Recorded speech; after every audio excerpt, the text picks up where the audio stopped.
Filling in the gap between episodes 5, The Empire Strikes Back, and 6, Return of the Jedi, we are here discussing Claudia Gray's Lost Stars, chapters 19 through 25. Sometime after the Battle of Hoth, Corona Squadron, Thane's X-Wing group, was skimming the surface of Dakar, in search of rumored Imperial shipyards. Fortunately, there was no sign of any Imperial activity.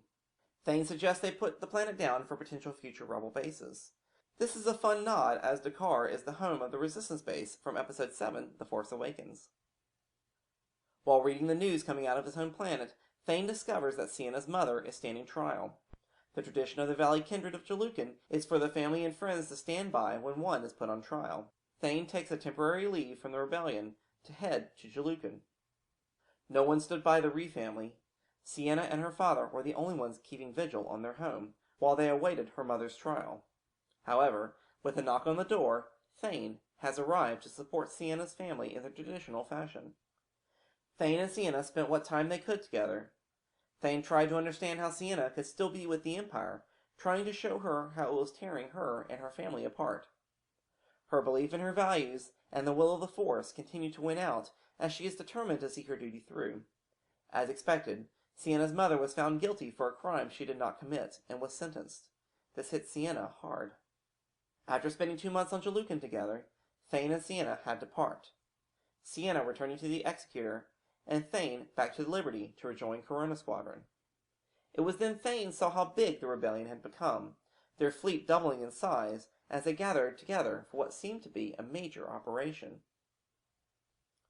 Corona Squadron was sent to the Hudala system to investigate reports that the Empire was massing ships there.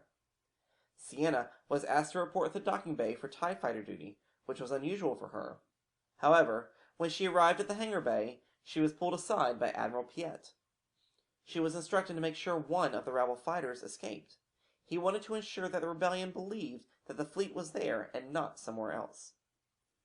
Corona Squadron saw what they had feared, a huge fleet of Imperial spacecraft.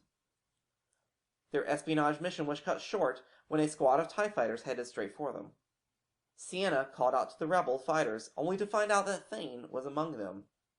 Sienna made several aggressive maneuvers which appeared to be targeted at Thane, but were actually aimed to prevent anyone else from taking him out. Thane managed to escape out of there with only a couple of his squad mates.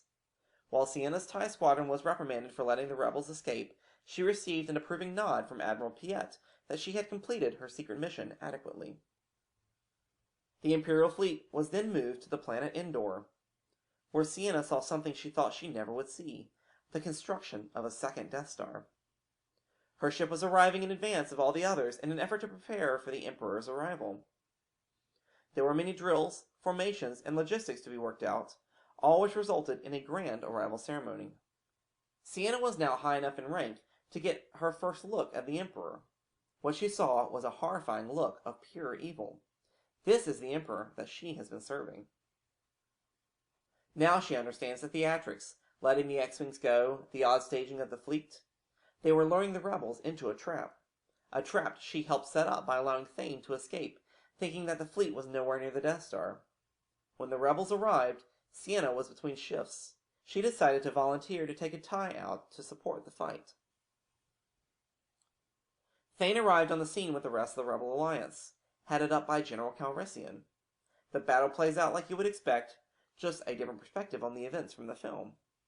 The shield generator fell, and Thane's squad helped cover the fighters that were entering the superstructure.